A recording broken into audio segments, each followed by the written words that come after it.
எப்படி தமிழ்நாட்டுக்கு எடுத்தார்களோ இதே போல் மற்ற மாநிலங்கள் எல்லாம் வீணாவதற்கான சூழ்நிலையை இன்றைக்கு இங்க 2006 இருந்து திமுக அரசு தொடங்கிவிட்டது என்பதுதான் எங்களுடைய குற்றச்சாட்டு. ஏன்னா அவர்களுடைய நோக்கம் என்னவாக இருக்கிறது? தேர்தல் வெற்றி மட்டும்தான். வாழ்க்கை தரம் முன்னேற வேண்டும், இந்த மக்கள் நல்லா இருக்க வேண்டும்ன்றது கிடையாது. அம்மா கிளினிக் திறந்தீங்க, மகிழ்ச்சி. ஏன் அந்த திட்டம் ஃபெயிலியர் ஆச்சு?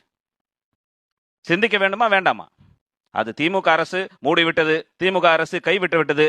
மக்கள் மீது அக்கறை இல்லை. கொஞ்சம் யோசிச்சு பாருங்க. வட்டி கட்டுறது ஒரு மாசத்துக்கு 200 கோடி வட்டி கட்டுறீங்க. 200 கோடி வட்டி கட்டினா எங்க போகும்?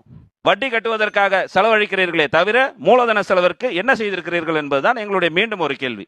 எனவே தயவு செய்து மீண்டும் தேவையான இலவசங்கள், தேவையில்லாத இலவசங்கள் என்று பிரித்து பார்த்து, அது மட்டும் இல்லாமல் மக்களுடைய வாழ்வாதாரத்தை முன்னேற்றி 1000 ரூபா இல்ல 5000 ரூபா கொடுத்தாலும் எனக்கு வேண்டாம் என்று இந்த மக்கள் சொல்லுகின்ற நிலைமையை உருவாக்குவதுதான் ஒரு நல்லாட்சியாக இருக்குமே தவிர நாங்கள் இத்தனை பேருக்கு கொடுத்தோம் என்பது நல்லாட்சியாக இருக்காது என்பதை தெரிவித்து வாய்ப்புக்கு நன்றி கூறுகிறேன். நன்றி. நன்றி திரு கணேஷ்குமார் அவர்களே.